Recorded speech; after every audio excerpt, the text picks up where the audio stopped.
Hello guys, आपको मालूम है मैं 2026 की मैट्रिक बोर्ड परीक्षा के लिए तैयारी करा रहा हूं। वो भी फिलहाल ऑब्जेक्टिव सवाल जो 2011 से 2025 तक का पूछा हुआ है और साथ में कुछ अन्य भी आई भी।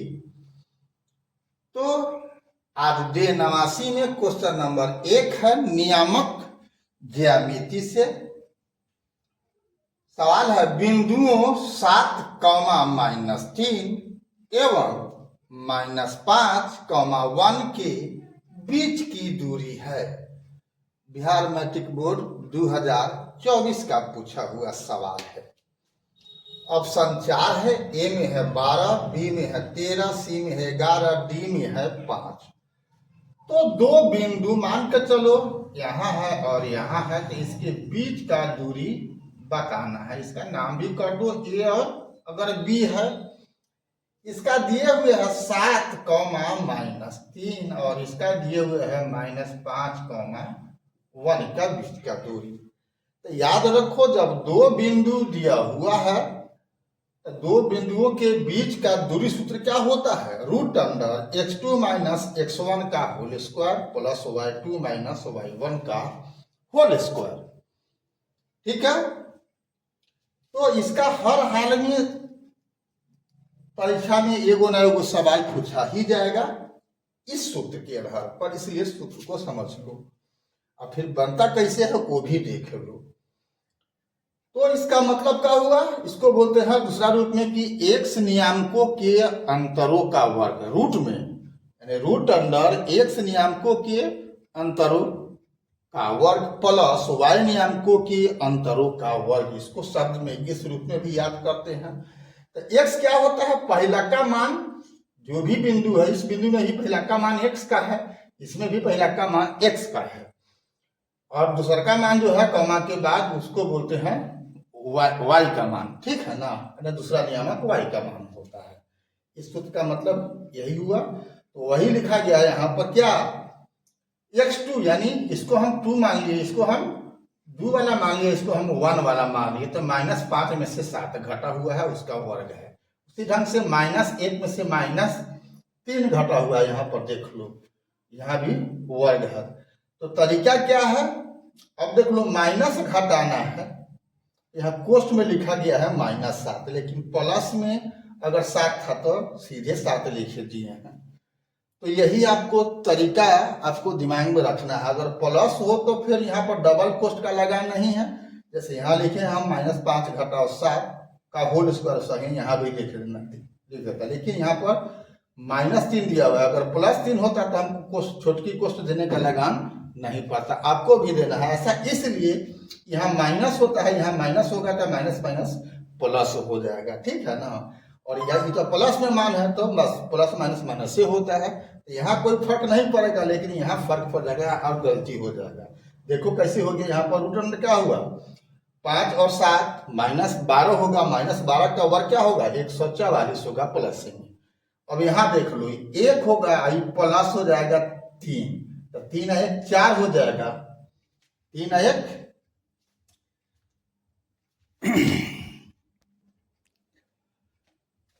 क्वेश्चन में मिस्टेक था, यहाँ पर -4 है, यहाँ पर -4 है। ठीक है, अब टोटल ओके ही है। तो यहाँ पर -4 है तो क्या हो जाएगा, 1 प्लस 4 हो जाएगा, माइनस इंटू -4 हो गया +4 के, तो 1 में 4 जुड़ जाएगा तो 5 हो जाएगा, तो 5 का वर्ग 25, रूट अंडर क्या हो गया 169, और 169 का वर्ग होता है 13। समझ गए हो? अब आगे देखते हैं इसी प्रकार का सवाल। यहाँ भी सेम सवाल है क्वेश्चन नंबर 2 में। ये बिहार मैट्रिक बोर्ड 2013 में पूछे हुए हैं, तो यहाँ और सुविधा है, यहाँ पर सब प्लस में दिया हुआ है, तो आपको कोई समस्या नहीं होगा। ऑप्शन 4 यहाँ पर दिया हुआ है, तो ऑप्शन छोड़ो, रिजल्ट देखो क्या होगा। तो यहाँ पर क्या होगा, 4 में से 2 घटेगा और उसका वर्ग प्लस, फिर 1 में से 3 घटेगा उसका वर्ग, पूरा का रूट है, तो 4 में से 2 घटेगा तो 2 होगा, और 2 का वर्ग क्या होगा, 4 होगा। 1 में से 3 घटेगा तो -2 होगा, और -2 का वर्ग क्या होगा, 4 होगा। तो रूट अंडर हुआ 4 + 4, तो रूट अंडर हो जाएगा 8। 8 का अगर शुद्ध करने के रूप में लिखोगे तो क्या होगा, 2 दूनी 4 दूनी 8 होता है, तो 2 बाहर निकल जाएगा, अंदर में रूट रहेगा, यानी रूट 8 बराबर 2 रूट 2 के होता है। तो इसमें आंसर कौन हो जाएगा, सी हो जाएगा। अगला सवाल देखते हैं। क्वेश्चन नंबर 3 है, 20, 17 और 19 में पूछा हुआ सवाल है। बिंदु है -7, -5 और 7 एवं -1 और 3। तो सेम सवाल है, खाली आपका चिन्ह बदल रहा है और संख्या भी बदल रहा है, तो काम वही करना है। तो यहाँ पर क्या होगा, -1 में से घटेगा -5, तो -1 घटा हो -5 लिखा गया, उसका वर्ग। फिर 3 में से घटेगा 7, तो 3 घटाओ 7 का वर्ग, पूरा का रूट। तो अब यहाँ माइनस माइनस प्लस हो जाएगा, तो -1 और प्लस क्या हो जाएगा, 5 का वर्ग। और यहाँ हो गया 3 में से 7 घटेगा -4 का वर्ग, तो क्या होगा, रूट अंडर -1 में 5 जोड़ेगा तो 4 होगा, उसका वर्ग हो गया, प्लस फिर -4 का वर्ग यहाँ पर हमें लिखा जाएगा, तो क्या होगा, यहाँ पर 16 होगा। तो अब 16 + 16 का रूट है, मतलब रूट 32 है। रूट 32 का मतलब 4 रूट 2 होता है। आंसर कौन होगा, सी होगा। तो सूत्र याद है, उतना ही से काम नहीं चलेगा, आपको हल करने सॉल्व करने भी आपको आना चाहिए। ठीक है, अगला सवाल देखते हैं। क्वेश्चन नंबर 4 है, 20, 16 और 20, 20 में पूछे हुए हैं। यहाँ पर भी 2 बिंदुओं के बीच की दूरी है, यहाँ पर बिंदु है 2, 3 और -2, 3। तो सेम सवाल है, यहाँ पर भी क्या हो जाएगा, तब -2 में से 2 घटेगा, तब -2 घटा -2, और फिर 3 में से 3 घटेगा, तो 3 घटाओ 3 का स्क्वायर। तो -2 और -2 कितना हो जाएगा, -4 का यहाँ पर वर्ग हो गया। 3 में से 3 घटेगा, 0 का वर्ग हो गया। तो यहाँ पर क्या होगा, 4 का 16, तो 0 है, तो 16 हो गया। तो 16 का वर्गमूल क्या होता है, 4 होता है। तो आंसर कौन होगा, इसमें बी होगा। अगला और लास्ट सवाल देखते हैं आज का। क्वेश्चन नंबर 5 है, 20 से 21 में पूछा हुआ है। बिंदु है 9, 3 और 15, 11, इसके बीच का दूरी बताना है। तो सेम टू सेम सवाल है, पांचों अजय एक ही सूत्र पर हिसाब है। तो यहाँ पर क्या होगा, 15 में से 9 घटेगा, उसका वर्ग, और फिर 11 में से 3 घटेगा, उसका वर्ग, पूरा का रूट। तो 15 में से 9 घटेगा तो 6 हो जाएगा, 6 का वर्ग हो गया। 11 में से 3 घटेगा तो 8 होगा, 8 का वर्ग हो गया। रूट में क्या हो गया, 36 + 64, पूरा का रूट हो गया, बराबर रूट 100। 100 का वर्गमूल क्या होता है, 10 होता है। तो आंसर कौन हो गया, बी।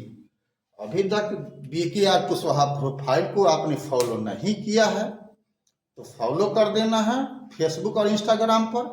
और यूट्यूब पर आपने सब्सक्राइब नहीं किया है तो बेल दबा करके सब्सक्राइब कर देना है, ताकि जब भी मैं कंटेंट डालूं तो आपको सूचना हो जाए और आप अपनी प्रोफाइल में पहुंच जाओ, हमारे प्रोफाइल में पहुंच जाओ, वहां पर अपना देखो।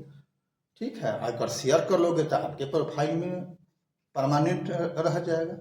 ठीक है, तो फिर मिलते हैं अगला वीडियो में। तब तक के लिए जय हिंद, जय जगत, जय भारत।